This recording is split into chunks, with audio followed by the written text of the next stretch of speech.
All right, Matt, kill that. That's not good. What you think, Doc? Nah, not so good, buddy.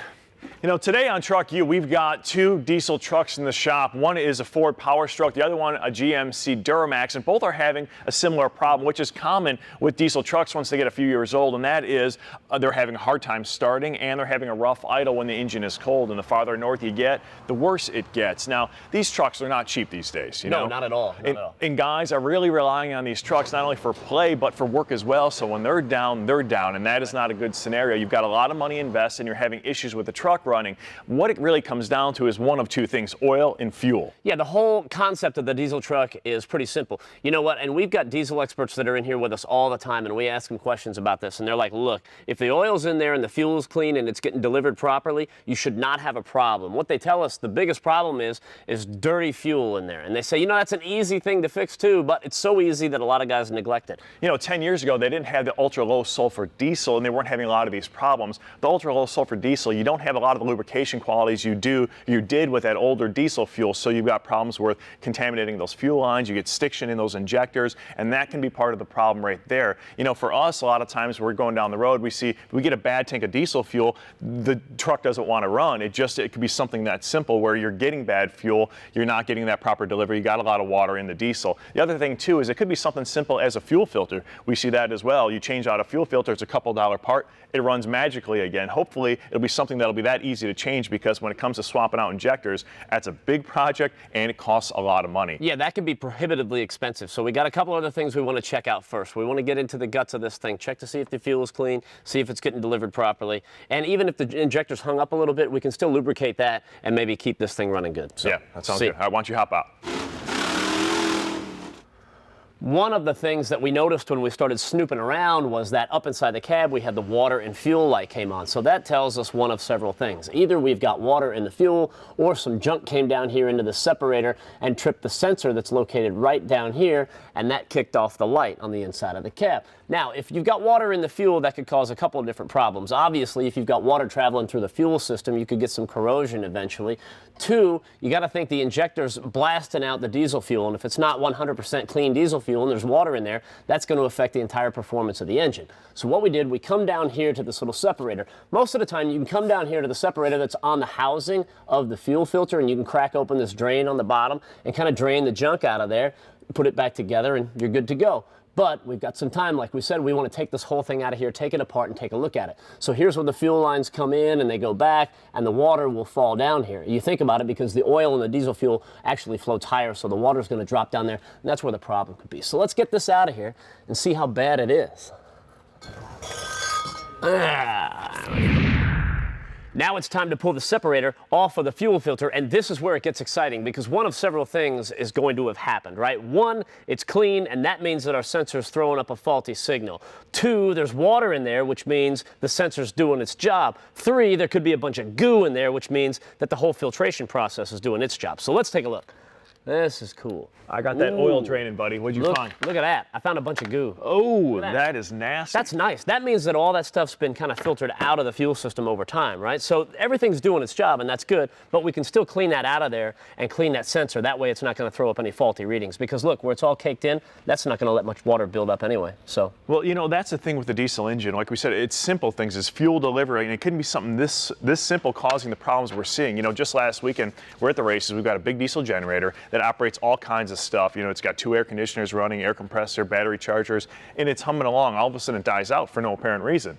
Well, you go and check the oil level, that's fine, fires back up. 5 minutes later, it's off. What we did is ended up putting a new fuel filter in it, and man, the thing just ran like a dream the rest of the weekend. You figure, how could it be something that simple, a simple fuel filter being clogged and causing that thing to shut down? But it does. You know, it's nice because that filter saved the engine, but the downside is, man, if you get a little bit of contamination in here, that can cause those kinds of problems and actually cut the engine off. So simply changing out the filter can be a big headache really for you. Hey, the best part of that story is Bruno didn't even wake up when this happened, because his wife is a great diesel mechanic, and that's a nice quality that she's got. That's why you marry her, right? You know? Oh yeah, baby. We're gonna make you feel like brand new. Don't you worry.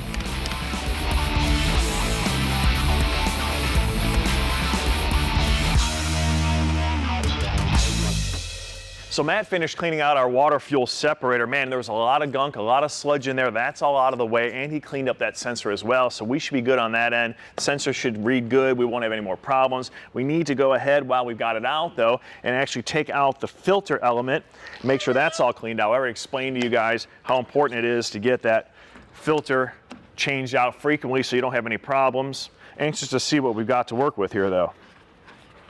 It actually doesn't look too bad, but at this point, with all the sludge and all the gunk we saw in that separator, you want to definitely go ahead and replace it. So we got a new parts here. We'll get the oil in, I'll get these filters changed, and we'll be rolling. Cool. Welcome back to TruckU. Now it's time for me to let you in on Bruno's little secret. Oh. Hey, not that secret, the injector secret. Here's what's going on in the injectors that you were talking about, right? You've got rings in there, you've got springs, you've got pistons moving up and down, and it gets really hot in there. You've got very tight tolerances. It's operating under extreme pressures, so things get really hot. Now it's backfed with engine oil in there, and that oil over time will get in there and get caked in there, and that's what starts sticking, and that's where the problem is. Yeah, with those tight tolerances and those hydraulic injectors, you've got a situation where that stiction comes into play, is what they call it. So basically, you've got those high temperatures burning a residual oil inside that injector and getting it to hang up. Now, what I'm saying is hanging up wide open or closed all the way. What's happening is just hanging up enough where it doesn't operate in the right parameter. Now, we're talking thousandths of a second is what these things need to open and close to keep the entire engine in balance. So one injector with a little bit of stiction can get this whole truck bucking like a Bronco. So what we'll do is we'll simply pour in the Hot Shot secret, and that can save us a ton of money. Now, you look at the top of the engine here. You can barely see where the injectors are at, so they give you an idea of how much work goes into actually replacing these injectors. So there's a lot of labor, and there is the parts for the injectors themselves. And most of the time, it's not a failed injector anyway. Yeah, 9 times out of 10, when it shows that there's an injector failure, it's not because it's something internally has broken. It's simply because of that stiction and things are getting hung up. So this is a nice, easy way to fix that problem, right? Yeah, well, what you want to do is pour in the Hot Shot secret after you do an oil change and get the vehicle out on the road. Bring it out to the highway, get it up to hot temperatures. If it's 65, 70, 75, run it wide open and let it do its work. You need the heat, you need the pressure to clean out all that stiction and get this thing running like new again. Matt, this is a great idea to get out of the shop and go for a ride, man. I love taking in the local scenery. This is cool. I like to go out, baby, and just blow off some steam. You know what I'm talking about? Feels good. Feels good, yeah. All right, let's get this up to operating temperature, and that'll get us up there a little quicker. Oh, look, another dually. All right, buddy, we got to get this thing back because we got to start working on that Chevy. Man, you're always so serious.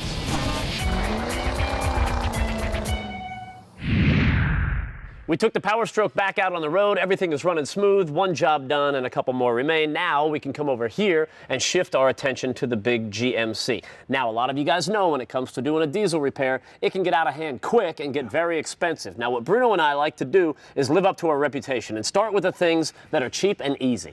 Now, this GMC has obviously got a fueling issue much more substantial than the Ford did because you crank this thing over, nothing happens. It doesn't want to start. Now, one cool thing you can check is pressure in the system. An easy way to do that is on these Chevrolets and GMCs, there's a little primer pump on top of the fuel filter. Now, what you'll do essentially is you put new filter in it, you pump it up to pressurize the system so you have fuel flow and the thing will start. Well, when you put your thumb on it and you try and push this thing up, there's really no resistance right now, which means that there's a leak in the system somewhere. It's not maintaining pressure. It's not delivering fuel. It should be really hard to push because this whole thing should be pressurized. So that leads us to believe that he's probably lacked maintenance somewhere and we've got a leak we need to fix. We actually called the guy and asked him just out of curiosity, hey man, when was the last time you swapped out a fuel filter on this? And he thought about it for a little bit and he said, hey, to the best of my recollection, it was probably about 2 years ago. And I'm guessing that was about when he cleaned off the pine needles and leaves there too. So this truck definitely does not suffer from over maintenance, but that's fine. I mean, we see that a lot.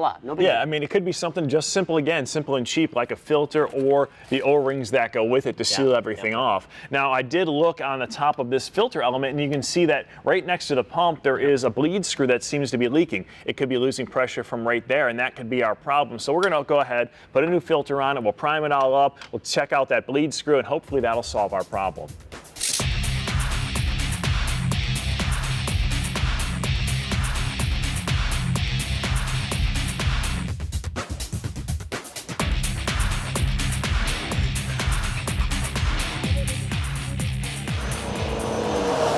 So we've got a new fuel filter back in place. We filled it up with fresh diesel, so all that is good. And all we have to do now is prime up the system and use our bleed screw to get any air out of the system. So what we'll do is we'll pump up a little bit of pressure.